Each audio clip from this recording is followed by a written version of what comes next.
Welcome to the Disney Wedding Podcast. This show is brought to you by Carrie Hayward's Fairy Tale Weddings Guide, the only guidebook and bridal organizer tailored exclusively to Disney's fairy tale weddings at Walt Disney World. I'm Carrie Hayward, and each week I feature Disney wedding updates, money-saving tips, and interviews with wedding vendors and real Disney couples. I also cover honeymoons, anniversaries, and engagements at the Disney parks and resorts. Join me now as the Disney Wedding Podcast celebrates romance at Disney destinations.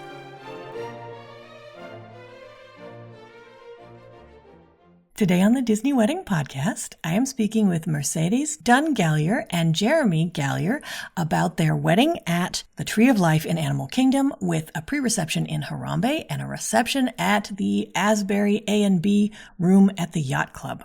I thought you guys would be interested to hear how they chose all of these locations and how they planned everything and how it all turned out.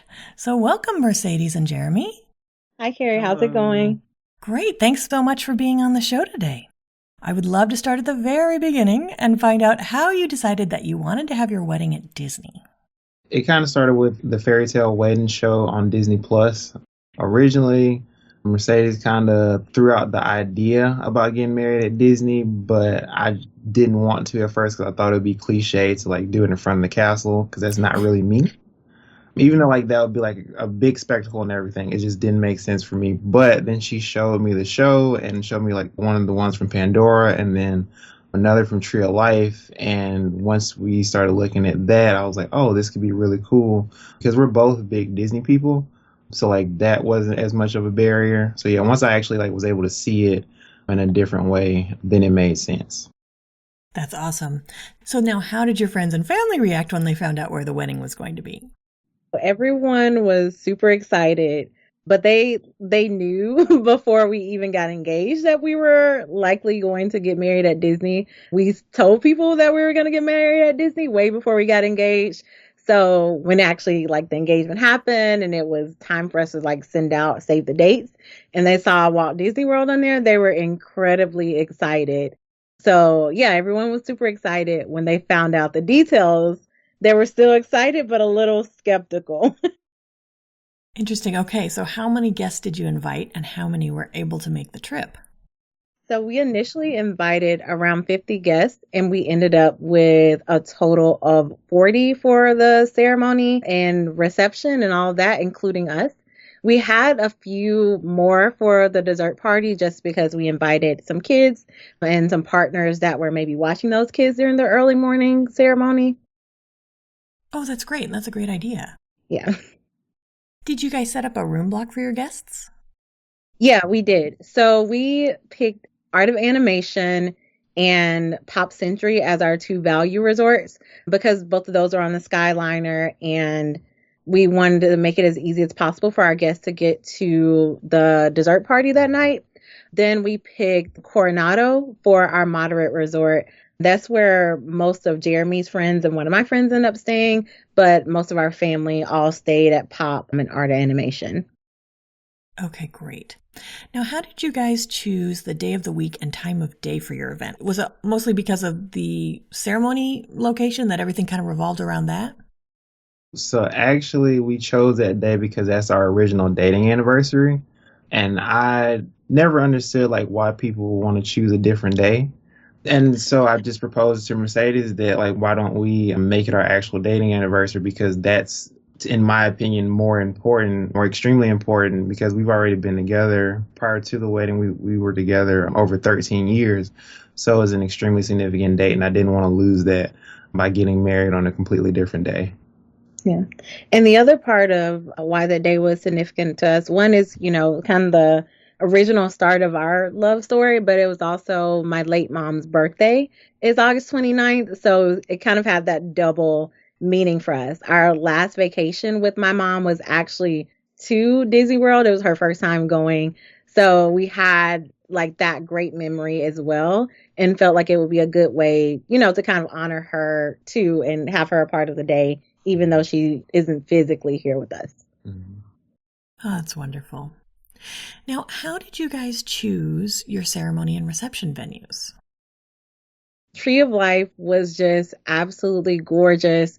Again, as Jeremy mentioned, I was able to convince him once he kind of saw those Animal Kingdom weddings.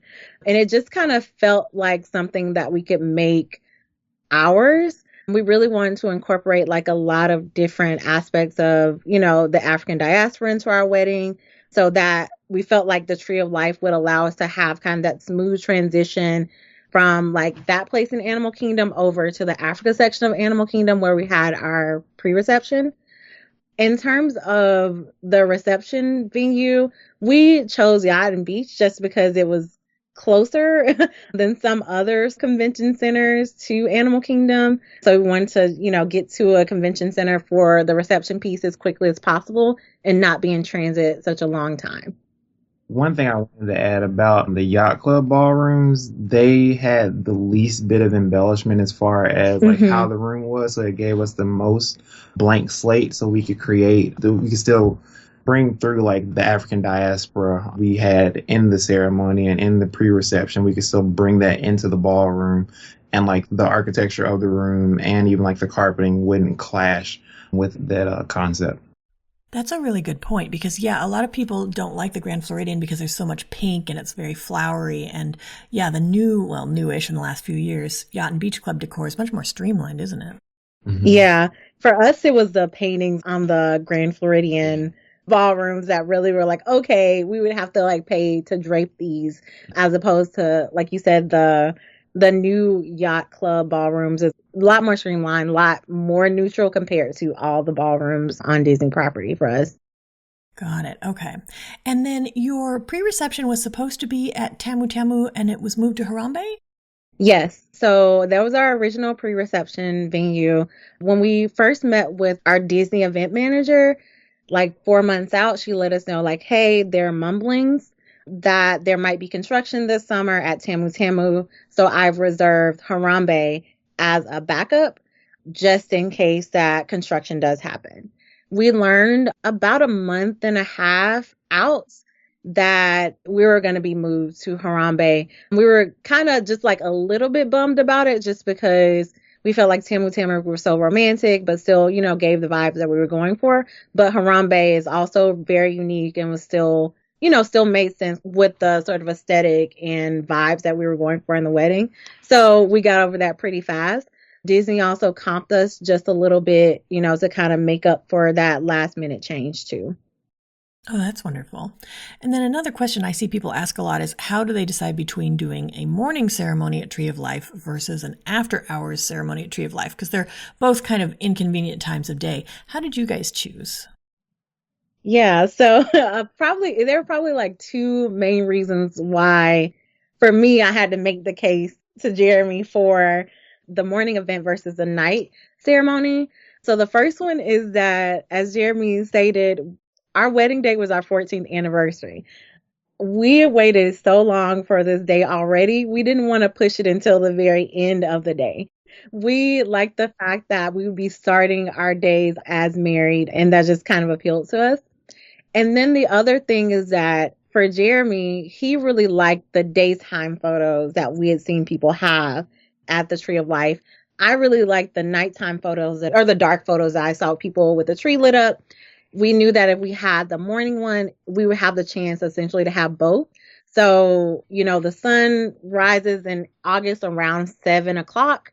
We knew that we were going to end up with likely a 6 a.m. ceremony time, but we could kind of squeeze enough time in within that hour and a half that we're in Animal Kingdom to still get some of those daytime photos in the park that Jeremy also wanted. That's great. Okay. And then you guys were originally going to have your dessert party that night at the Upper French Terrace and then got moved to American Adventure Rotunda for your weather backup. Can you talk a little bit about how you got such a great backup location? Yeah. So we ended up with that backup location because our planner for Disney is awesome and didn't shy away from talking about like, hey, I know that people don't want to talk about this, but weather is always a factor in Florida. So can we think about a potential backup for your venues? And so one of the suggestions was American Adventure Rotunda. The other one was the Living Seas, I believe. And we decided to go with the American Adventure Rotunda as our potential weather backup because it was the closest to the France Pavilion, in the hopes that if there's weather, we would still be able to come back out for those fireworks photos. And did that happen? It did. It did. We had a hurricane, of course, that, decided to move into the weather system. Fortunately, we didn't have to deal with that in the morning. The morning was beautiful, but the weather definitely took a turn in the late afternoon. And so our event manager gave us a call around 4:30 and was like, "Hey guys, it looks like we're going to have to go with our weather backup for the fireworks party.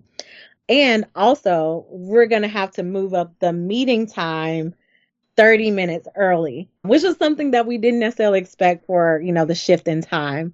So yeah, that's what happened. Hurricane came through. We were lucky in the morning, but that night we did have to move inside for the dessert portion. And then we're able to go outside for fireworks, thankfully, once it was time.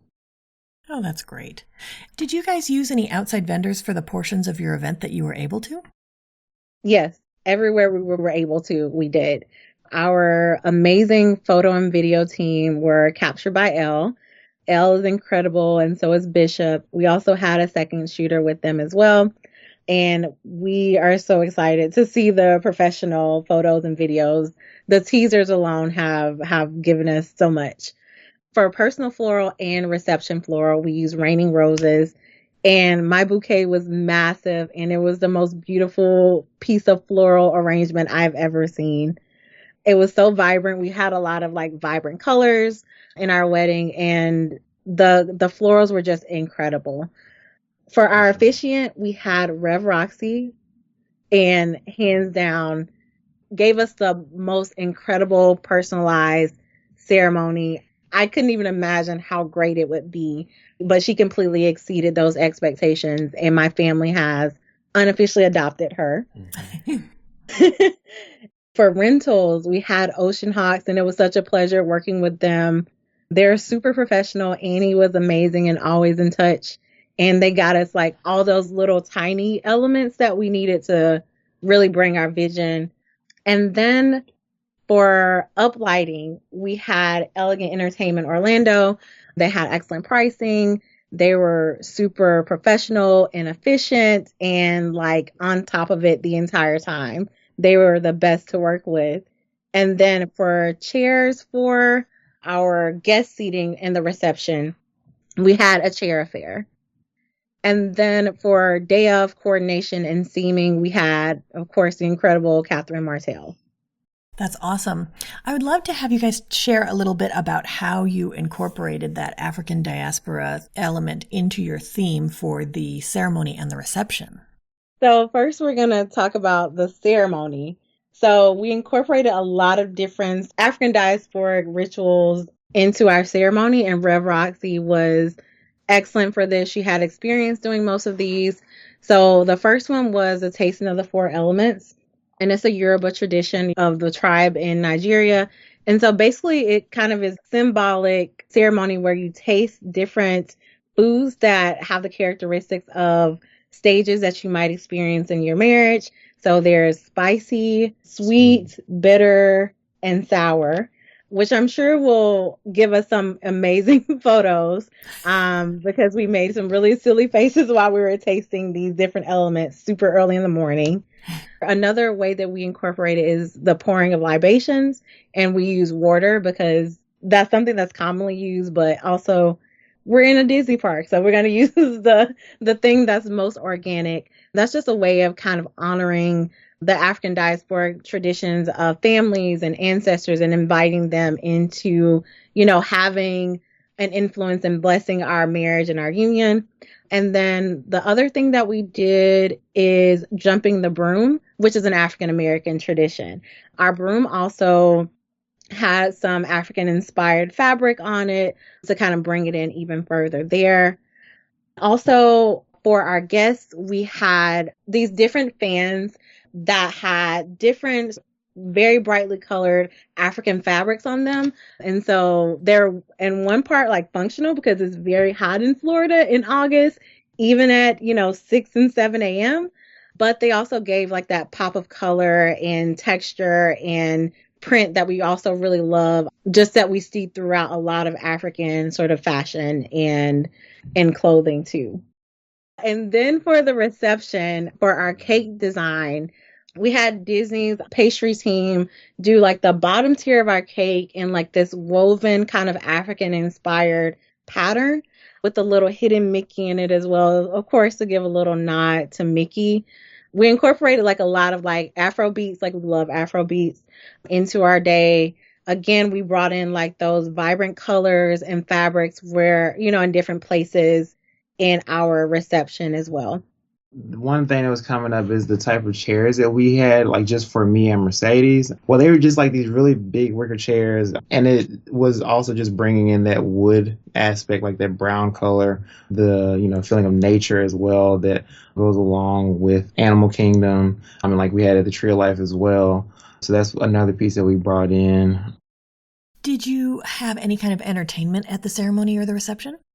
So we had Rob Carr, the violinist. We didn't get to experience it, but our guests got to experience all his magic.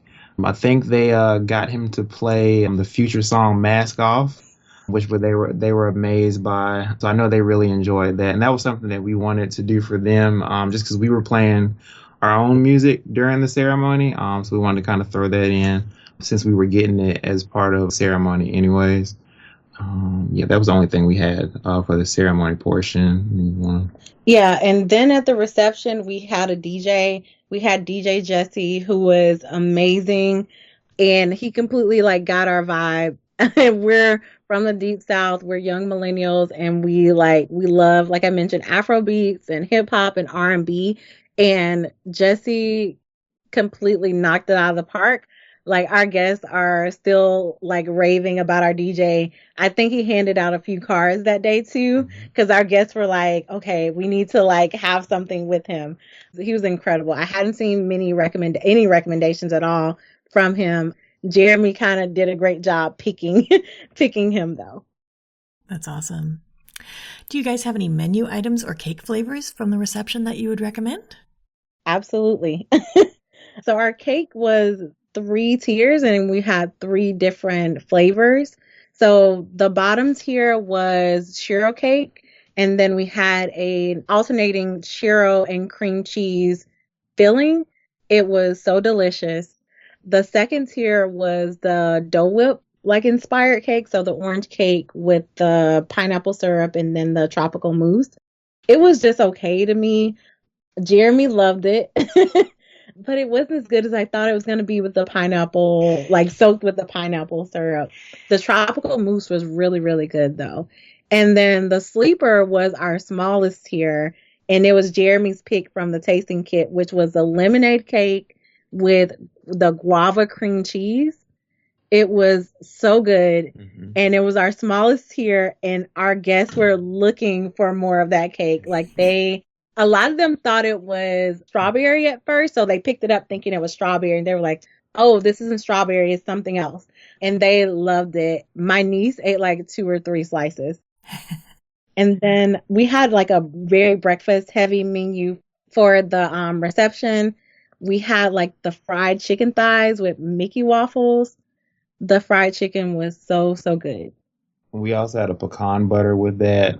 And then we had the bananas Foster syrup with the waffles. One thing that kind of blew my mind when we were actually setting up the menu with one of the Disney chefs, I talked about how I enjoyed Jamaican oxtails. I'm part Jamaican, and I couldn't figure out how to incorporate oxtail into a breakfast menu, and he proposed shredded oxtail for the omelets. So that was a very unique item that we had with the omelet station, and I definitely enjoyed having that. And then for the dessert party, we had donuts flambe. It was so good, and it was the hit of the dessert party. We had it for the first time at our tasting event when we went down a few months before the wedding.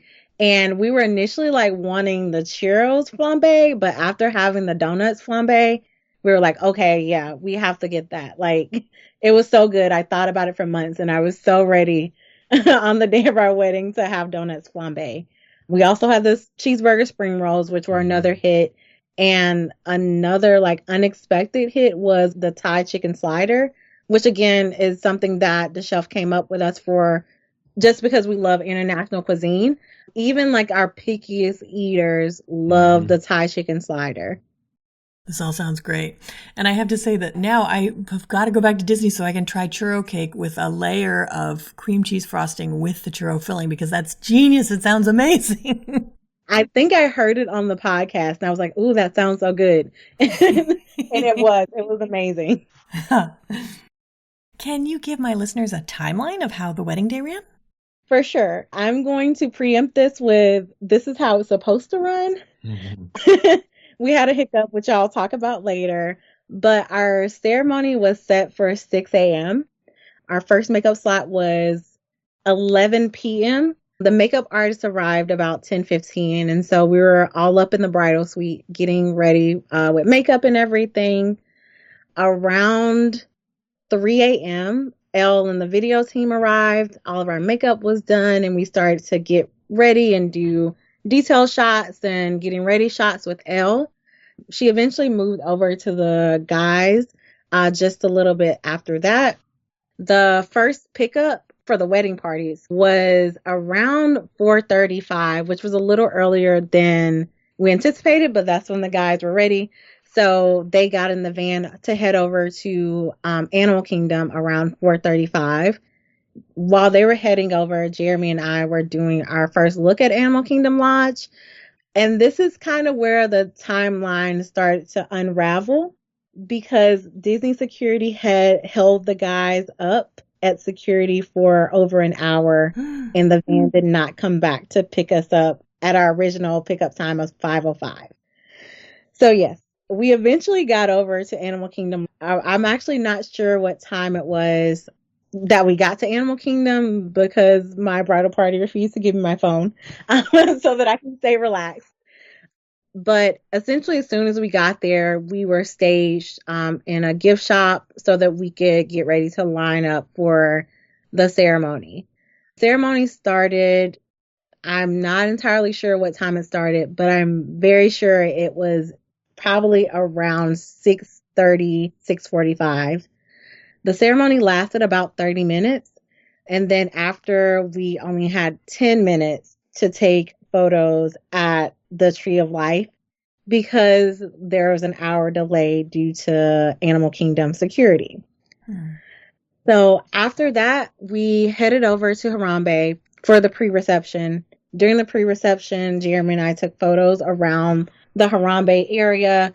We got special permission to take a photo over in front of the Lion King Theater, which we're so excited about. And then we told our guests, hi, guess what? We have a surprise. We're going on Kilimanjaro Safaris.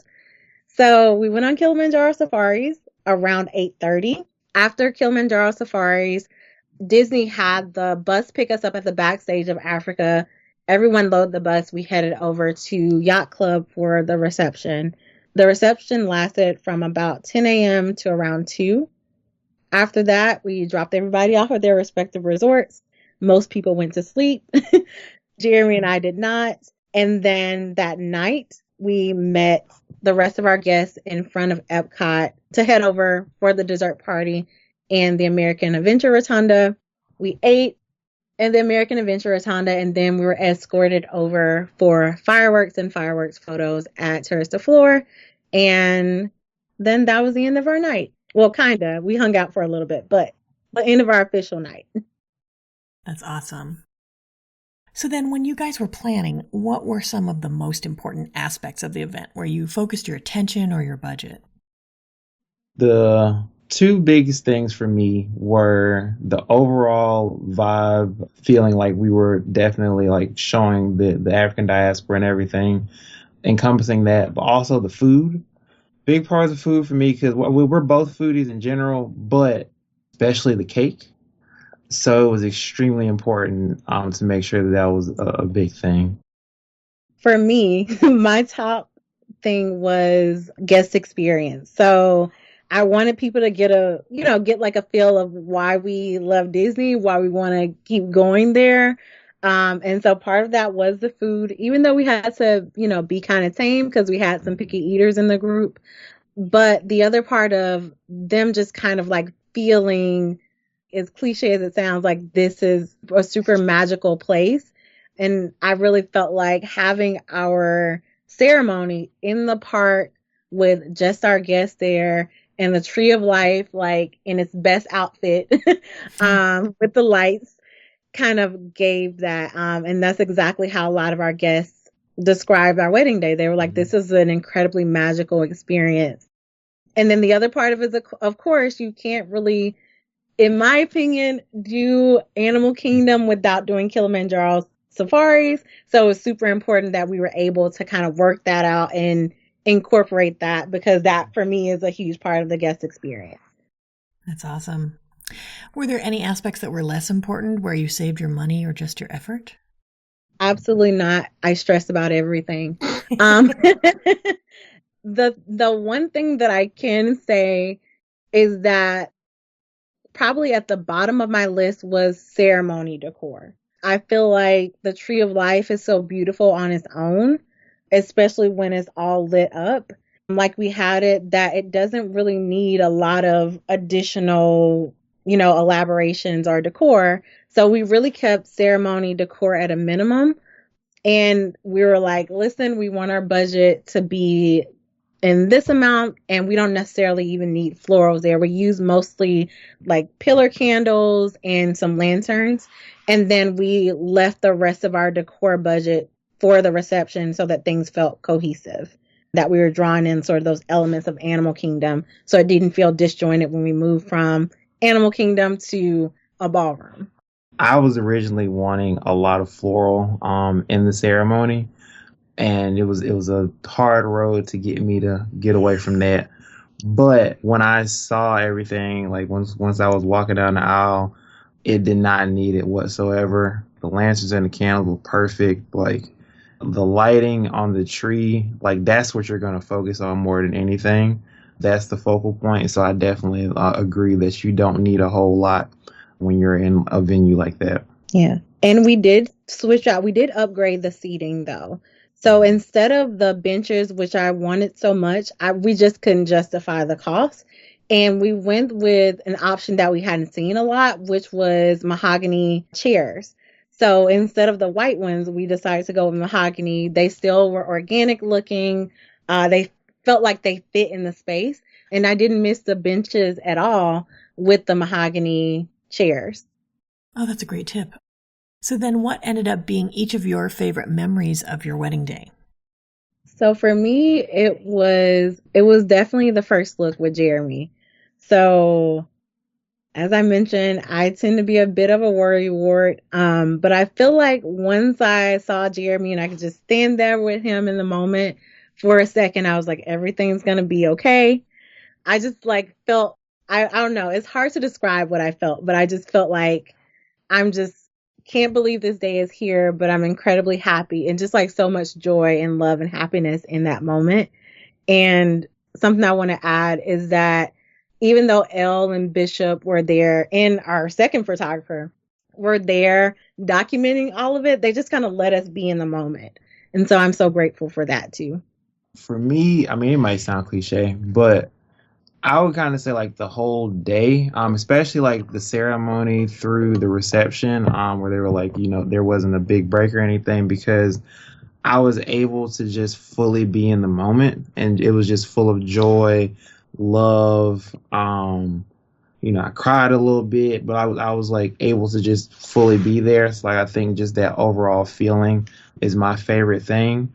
I mean, if I had to like pick something in particular, it would probably be me walking up the aisle, like, and seeing like just everybody there, seeing the tree, like seeing all of it like actually come to life, and then also seeing Mercedes come down the aisle, like let's both be up there, and like me just focusing on her.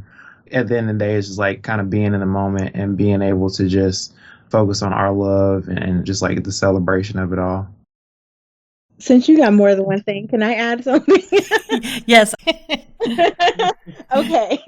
The other moment is all of our friends and family finding out that they were going to go on Kilimanjaro Safaris, because we worked so hard to keep that secret for the past year and a half plus that, like they were not expecting it at all. And so when they found out, they were just like so excited. And they keep talking about it. And the animals put on a great show that early in the morning. So in case anyone is thinking about doing an event or doing a ceremony at Tree of Life or anywhere else, in Animal Kingdom, the morning safari will be super exciting. It seems like the animals are just kind of like awake and alert. So I definitely would recommend that.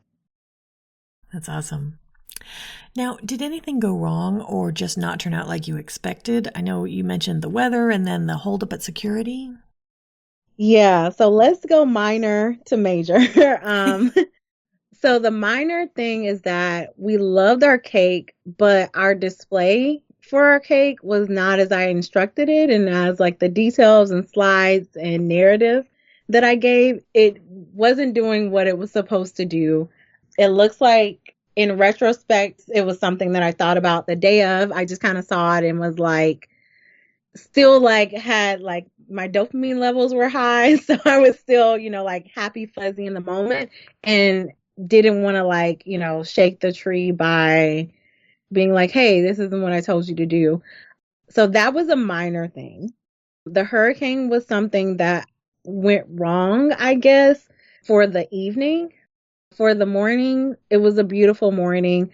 But for the evening is kind of where we have the issue of, having to go inside, but we're lucky enough to come out for our photos.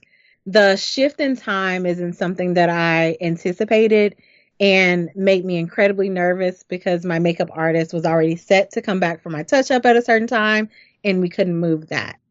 And then communicating to our guests like, hey, you have to be at this place 30 to 45 minutes ahead of when we told you to be. Some people just, didn't make it to our dessert party because they were taking a nap after having been up so early. And so they didn't get, the communication from us because they were still sleeping. And on top of that, because of the weather, the Skyliner was down. And so our strategy to have folks being able to, or the majority of the people being able to just get there quick, fast to the international gateway through those Skyliner resorts was null and void. And then we had to figure out, okay, we have to like tell people to just take the bus to the front, communicate with our guides to meet everyone at the front now. And so that just caused like a lot of a logistical headache when it came to the shift in the dessert party due to the weather. And then the major thing that I mentioned earlier, of course, the timeline issues with Animal Kingdom security with the wedding party arrivals. Because of that, we were pushed back a whole hour. And those dark photos with the Tree of Life lit up in the background, we didn't get any of those posed. So, of course, we'll have kind of those, shots during the ceremony. But those posed photos, we don't have from our wedding day. And we didn't get any family portraits at the Tree of Life because we were rushed out at the end because we were so behind on time. Okay. Now, was there anything that seemed like a big deal beforehand and then turned out not to be? So also the hurricane. Just because it held out for the morning. And I was so grateful for that. We were a little stressed the days leading up because it was set to hit the day of our wedding. But then it did a little turn north and, the morning was so beautiful. I was so grateful. And then the other thing was I thought that waking up so early would be a big deal. I just didn't go to sleep. I just didn't go to sleep. It wasn't on purpose. I fully intended on taking a little nap, but it wasn't that big of a deal. I don't know how I powered through the entire day not having slept, but I somehow did. Yeah, I want to piggyback on both of those. With the hurricane piece, everybody kept telling me, oh, it's going to be a hurricane, it's going to be a hurricane. I was like, look, I'm not thinking about it. When the day comes, and if that's the situation, then we've had to deal with that backup. And other than that, I'm just going to keep moving like everything will be fine. And it was, but I still was a little anxious about it. Now, the bigger part for me was the being up so early and wondering how am I going to manage throughout the day. I think I got about 2.5 hours of sleep, and I didn't start getting sleepy until Kilimanjaro Safari. Passed out a little bit, but that's also because I start to fall asleep in cars even when I'm fully awake. Um, got a little bit of a nap in between the reception and the dessert party, but we actually ended up staying up till like 3 a.m. after like hanging out with family, like after everything was over too. So essentially, like I stayed up a full 24 hours, stayed up like 48. So I think we did pretty well. You lived to tell the tale. Yeah, we don't recommend though. No. Is there anything you would have done differently knowing what you know now? I definitely would have taken into consideration that weather could not only move the location, but also move the time of something like a fireworks party. I would have just, in retrospect, had my makeup artist set to come earlier anyway. But I just didn't even know that was a possibility. It wasn't on my radar. But if I would have known that then, just to be on the safe side, because it's Florida, of course, and we got married during hurricane season, that I would have just, had her come 30 minutes earlier than I originally did. But in terms of anything else we would have done differently, what do you think? I can't really think of anything. Yeah, I feel like we asked all the questions. We listened to all the podcasts. We, so we felt like we were going in with the best possible knowledge possible. That's wonderful. Do you guys have any other tips or advice for future Disney couples? Yes. So my biggest piece of advice, other than reading Carrie's book and listening to all the podcasts, every single one, would be to be firm, but also be flexible.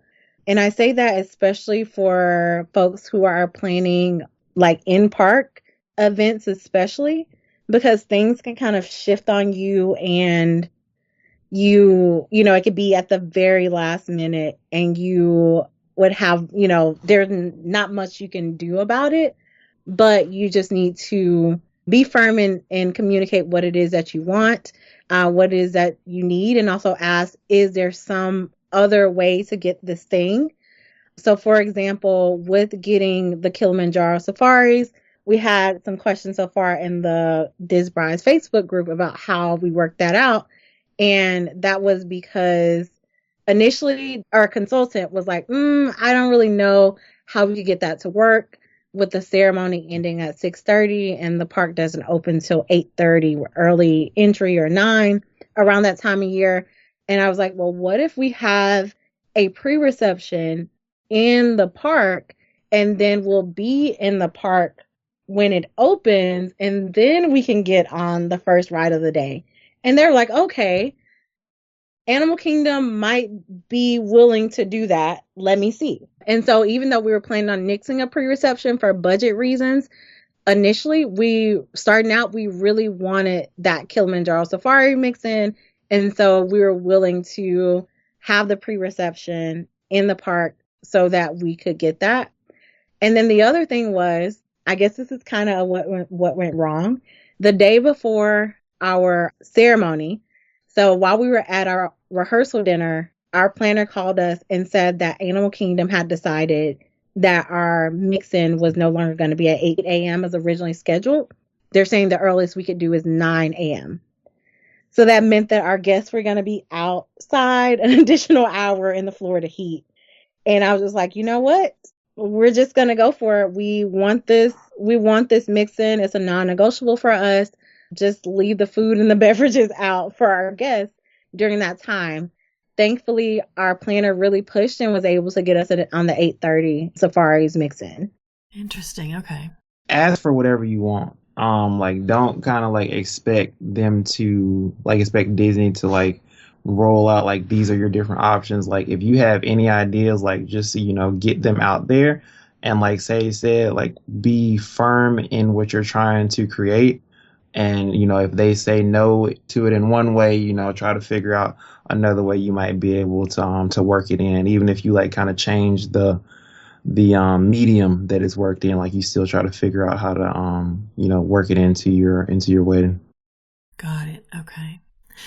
Well, Mercedes and Jereme, I think you've offered a lot of great tips and advice for anyone who's interested in getting married at Walt Disney World, and I appreciate your taking the time. Thank you so much for having us, Carrie. It's a pleasure. Thank you. That's our show for today. I'm your host, Carrie Hayward, inviting you to join me again next week for another episode of the Disney Wedding Podcast. Past shows and tons of photos for each episode are available on my website, DisneyWeddingPodcast.com, or listen in your favorite podcast app. And for instant answers to all your Walt Disney World wedding questions, check out Carrie Hayward's Fairy Tale Weddings Guide, available as an interactive ebook with continual free updates at fairytaleweddingsguide.com.